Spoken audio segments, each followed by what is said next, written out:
Hi ladies and gentlemen, this is a follow-up to my initial video on tonight's second presidential debate. I think Barack Obama won. You're going to say, well, of course, you said that in the first video, and plus, you're an Obama supporter. True on both counts, but allow me to explain in a more pointless fashion why I hold that Senator Obama won. It's because of what Senator McCain did.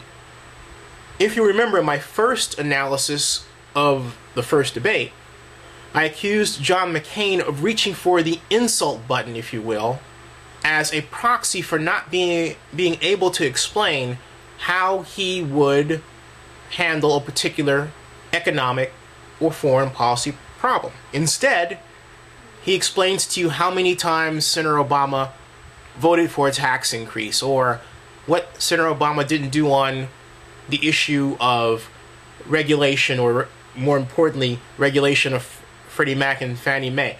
I could go on with different examples.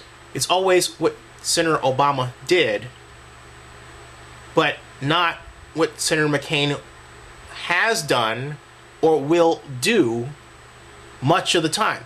And even within that has done, will do world, it's more has done than will do. And then when he talks about what he's going to do, it always has to do with a tax credit.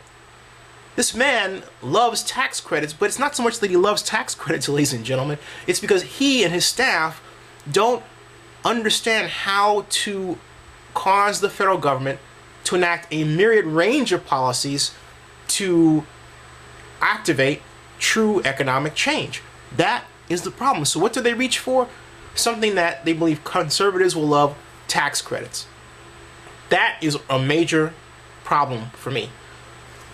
I want a president that understands the range of options the federal government has. Again, as John Kenneth Galbraith has said, Republicans have the singular distinction of accusing government of being inept, and then when they take office, doing everything they can to make it so. So it stands as no surprise that a Republican candidate would explain that the federal government shouldn't do something. It's a state right. But think about what that means intellectually. It also means that the federal government will not have practice at doing that something under a Republican candidate. It means that that entity within the federal government will not have, for example, the proper resources or decision making to handle a disaster like Katrina. That should be a major concern to you. Now, the other aspect of Senator McCain's presentation I did not like was his consistent nastiness, referring to Senator Obama at one point as that one.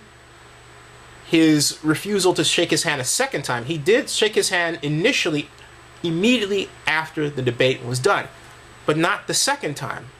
In a sense, passing Senator Obama off, not staying to meet and greet the people in the audience and give those in the audience who were blessed with the opportunity to be at that debate a photo op they never forget. Senator Obama and Michelle Obama did stay. So, I don't like that McCain is consistently nasty. He's done this in one form or another in 2 debates, and that should tell you something. Now, here's my massive pet peeve as I close. My massive pet peeve is this. It is absolutely silly for either candidate to say that they can stop Iran from having nuclear weapons. Why? We are in something we call an open source world. What does that mean? It means that because of the internet, anyone who has the technical know-how can obtain plans, either piecemeal or in whole, for anything they may want to do in any kind of way. I have said this many times, and I will say it again.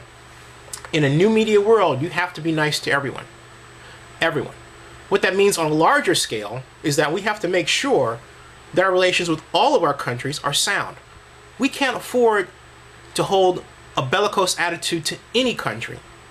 We can't afford to think that in this new media world, we can thumb our nose at a country or be nasty to them and tell them they can't have something, when in point of fact, there may be that some person or persons in an underground economy of weapons trade and science trade that can gain a great deal of money by causing that country to have that something that we say they can't have. Now, but think about it. They would only want it because we say they can't have it. It's more dangerous to hold that position now on our part than it's ever been. What does that mean? It means that we have to have better diplomatic relations with Iran, whether we want to or not.